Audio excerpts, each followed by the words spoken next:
Hello friends, welcome to my YouTube channel.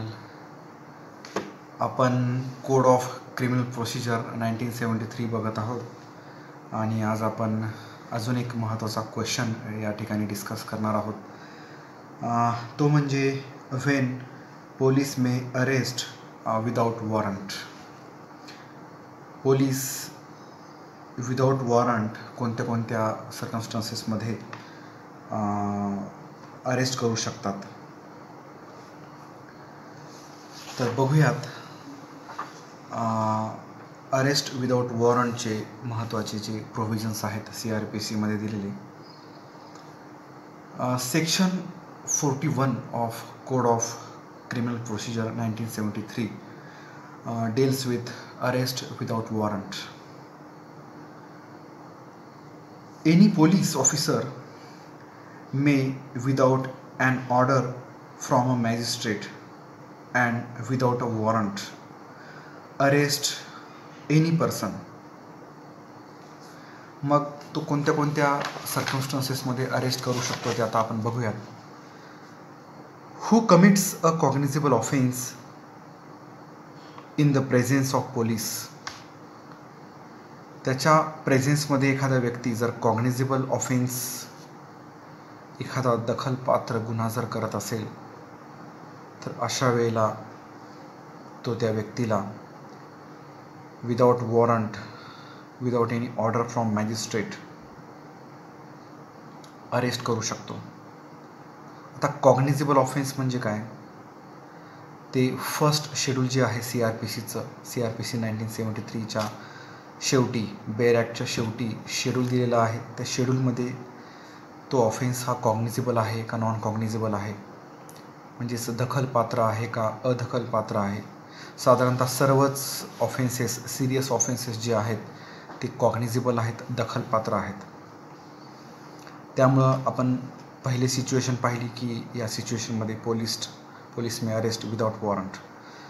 Second आहे against whom a reasonable complaint has been made or credible information received or reasonable suspicion exists that he has committed a cognizable offense punishable with 7 years. म्हणजे एखाद्या विरुद्ध पोलिसांकडे तक्रार आलेली आहे किंवा पोलिसांना अशी माहिती मिळालेली आहे किंवा असा एक संशय पोलिसांना वाटतोय की त्या व्यक्तीनं 7 वर्षापर्यंतचा एक शिक्षा असलेला एक कॉग्निझेबल ऑफेन्स कमिट केलेला आहे. आता त्याच्यासाठी काही कंडिशन्स आहेत की पहिली कंडिशन आहे police has reason to believe that such person has committed the said offence. पोलिसांना तसा पूर्ण विश्वास असायला हवा. Police satisfied that such arrest is necessary. पोलिसांना पूर्णपणे त्यांचं समाधान झालेलं असावं की या व्यक्तीला अरेस्ट करणं हे आवश्यकच आहे. To prevent the person from further commission of offence. भविष्यकाळात तशा प्रकारचा गुन्हा त्या व्यक्तीने करू नये यासाठी. To prevent the person from making any inducement, threat or promise to any person. एखाद्या व्यक्तीवर दबाव त्यांनी आणू नये, एखाद्या व्यक्तीला त्यांनी धमकी किंवा एखादं प्रलोभन त्यांनी देऊ नये म्हणून, किंवा प्रॉपर इन्व्हेस्टिगेशन व्हावं म्हणून, किंवा if his presence in the court cannot be insured, किंवा तो पळून जाऊ शकतो, कोर्टात त्याला प्रेझेंट होणं पुढे अवघड होईल. या 4 ग्राउंडवर जर पोलिसांना वाटत असेल अरेस्ट ही नेसेसरी आहे तर अशा व्यक्तीला 7 वर्षापर्यंत गुन्हा असेल अशा व्यक्तीला पोलीस अरेस्ट करू शकतात. त्यानंतर तिसरी सिच्युएशन आहे against whom credible information received that he has committed offense which is punishable with more than 7 years. वर जे आपण पाहिलं ते 7 yearपर्यंत होता ऑफेन्स पनिशेबल. आता हा 7 वर्षापेक्षा जास्त शिक्षा आहे किंवा ज्या असा गुन्हा केला आहे ज्याच्यासाठी डेथ पेनॉल्टी पण आहे, जसं की खून वगैरे आहे. And police has reason to believe that such person has committed the said offence. आणि पोलिसांना पूर्णपणे खात्री आहे की त्या व्यक्तीने तो गुन्हा केला आहे म्हणून. तर अशा सर्कमस्टन्सेसमध्ये police may arrest without warrant. त्यानंतर चौथी सिच्युएशन आहे who has been proclaimed as an offender, ज्याला गुन्हेगार म्हणून घोषित केलं आहे, अशा व्यक्तीला police may arrest without warrant. त्यानंतर 5वी सिच्युएशन अशी आहे की in whose possession anything is found which is or may be suspected to be stolen property and who may be suspected of having committed offense to that thing. म्हणजेच असा एक व्यक्ती आहे की ज्याच्याकडं एक वस्तू अशी सापडली आहे की ती चोरीची आहे असं पोलिसांना वाटतं आहे, किंवा त्यांनी ती चोरीच्या मार्गाने किंवा रॉबरी, डकैती, एक्स्टॉर्शन अशा पद्धतीने ती मिळवलेली आहे असा पोलिसांना संशय आहे. तर अशा व्यक्तीला देखील police may arrest without warrant. त्यानंतर 6वी सिच्युएशन आहे who obstructs a police officer while discharging his duties or who has escaped or attempted from lawful custody. एखादा व्यक्ती जो पोलीस अधिकाऱ्यांना ते कर्तव्यावर असताना त्यांना ऑब्स्ट्रक्ट करतोय, त्यांना अडथळा आणतोय त्यांचं ड्युटी हे करण्यासाठी, किंवा जो पळून आलेला आहे एखाद्या कस्टडीमधून, किंवा ज्याने पळून जाण्याचा प्रयत्न केलेला आहे असं पोलिसांना वाटतं, अशा व्यक्तीला देखील पोलीस परत विदाउट वॉरंट अरेस्ट करू शकतात. त्यानंतर 7th सिच्युएशन आहे who is a deserter from any of the armed forces. एखादा आर्मी, नेव्ही किंवा एअरफोर्समधला हे जवान आहे आणि त्यांनी त्याच्या ऑफिसरच्या परवानगीशिवाय तो त्याचं जे प्लेस ऑफ पोस्टिंग आहे ती तो सोडून आलेला आहे, त्याच्या कर्तव्यावरून तो निघून आलेला आहे. तर अशा जवानाला देखील अरेस्ट करण्याची, अशा व्यक्तीला देखील अरेस्ट करण्याची पॉवर पोलिसांना आहेत विदाउट वॉरंट. त्यानंतर 8वी सिच्युएशन आहे who committed an offence outside India. एखाद्या व्यक्तीने भारताच्या बाहेर ऑफेन्स केला आहे which if committed in India would have been punishable as an offence.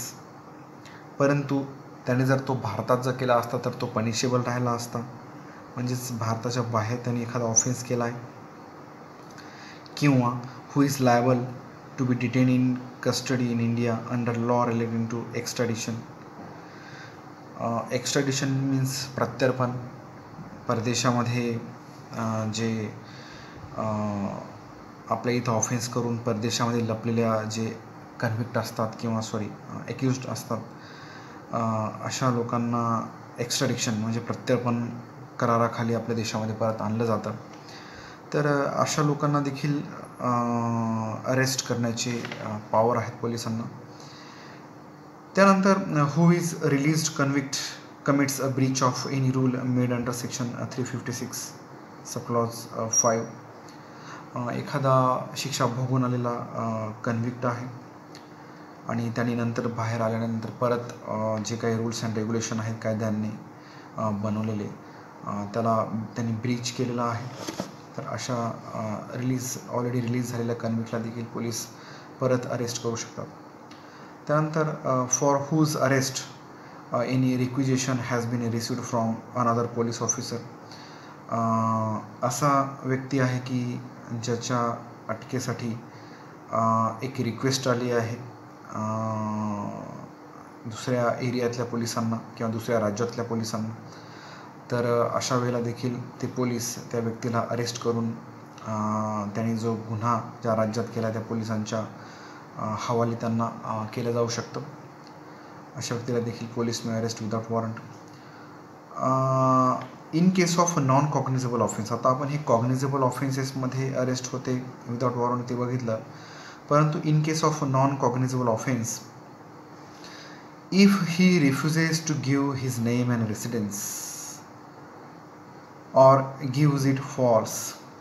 Offence non cognizable आहे, परंतु एखादा व्यक्ती पोलिसांनी विचारल्याच्या नंतर त्याचं नाव किंवा त्याचा पत्ता सांगण्यास नकार देतोय, टाळाटाळ करतोय किंवा खोटं नाव किंवा खोटा पत्ता देतोय, अशा सर्कमस्टान्सेसमध्ये, अशा सिच्युएशनमध्ये police may arrest without warrant.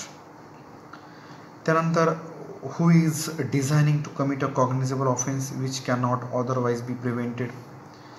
एखादा व्यक्ती डिझाईन करतोय, प्लॅन करतोय कॉग्निझेबल ऑफेन्स करण्याचा आणि जो प्रिव्हेंट करणं कठीण आहे, तर अशा व्यक्तीला देखील पोलीस अरेस्ट करू शकतात.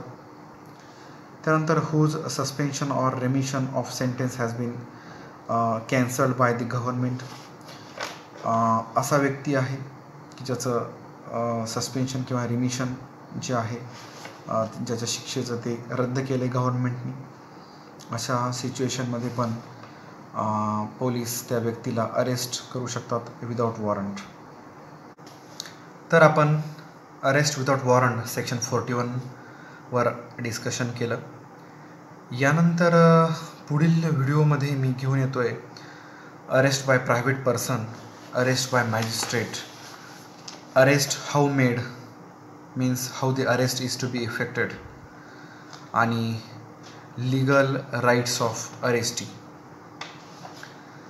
तर पुढील व्हिडिओ पाहण्यासाठी माझ्या चॅनलला लाईक करा, शेअर करा आणि सबस्क्राईब करा.